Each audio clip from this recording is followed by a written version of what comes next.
আসসালামু আলাইকুম প্রিয় বন্ধুরা, দেখেন বাংলাদেশ থেকে ইন্ডিয়া যাওয়ার রাস্তাটা কত সুন্দর। সম্পূর্ণ ভিডিও দেখলে বুঝতে পারবেন। এটা ইন্ডিয়া সীমান্তের কাছেই আমরা বাংলাদেশ থেকে যাচ্ছি। দেখেন কত সুন্দর রাস্তা, মাঝখানে কয়লার ডিপো আছে। সম্পূর্ণ ভিডিও দেখলে বুঝতে পারবেন কত সুন্দর রাস্তা। দেখেন চারটি দিয়া ভুট্টা ক্ষেত, আর অল্প কিছুক্ষণ পরে গেলে কয়লার ডিপো। অনেক সুন্দর একটি জায়গা।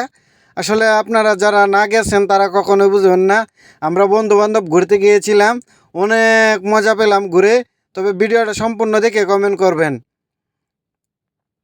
দেখেন ওই যে আমার সাথে, আমার সামনে দেওয়া বন্ধুদের বাইক যাচ্ছে, পিছনে বন্ধুদের বাইক আছে।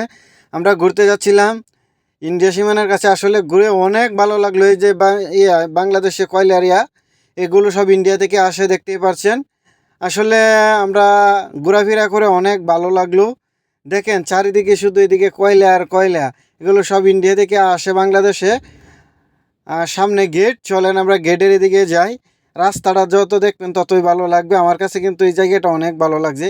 এটা কিন্তু বিশাল এরিয়া, ওই পাশেও আছে, আপনাদেরকে দেখানোর চেষ্টা করব। এটা কিন্তু বিশাল এরিয়া। আর কে কোথায় থেকে ভিডিওটি দেখছেন অবশ্যই কমেন্টে জানাবেন। যারা ইউটিউব থেকে দেখবেন চ্যানেলটি সাবস্ক্রাইব করে দেবেন, ফেসবুক থেকে দেখলে ফলো করে পাশেই থাকবেন পরবর্তী ভিডিও পাওয়ার জন্য।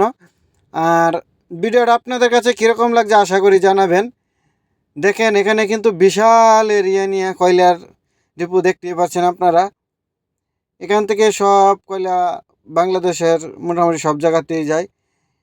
এই জায়গা থেকে আপনাদের কয়লা ট্রাকে লোড করা হয়। এটা ইন্ডিয়া থেকে আসে কয়লা। ওই সামনে গেট দেখতে পাচ্ছেন আপনারা, ওইটা হইল ইন্ডিয়ার গেট। আমরা ইন্ডিয়ার গেটের ভিতরে যাব। সবাইকে ধন্যবাদ ভিডিওটা দেখার জন্য। আর কে কোথায় থেকে দেখছেন আশা করি একটু কমেন্টের মাধ্যমে জানাবেন। এই হলো বাংলাদেশের সীমানা, এই যে গেট। আজকে কিন্তু বিজিবি তেমন এখানে নেই। এই জায়গাটাতে বিজিবি চেক করে তারপরে ভিতরে যাইতে দেয়। আজকে কিন্তু বিজিবি নেই এখানে। এই সুযোগে চলেন আমরা ভিতর থেকে ঘুরে আসি। এখানে আমার সাথে অনেক লোক আসছে, দেখতে পাচ্ছেন। এই যে আমি গাড়িটা রাখছি, এখন রেখে ভিতরে যাব। সবাইকে ধন্যবাদ ভিডিওটা দেখার জন্য।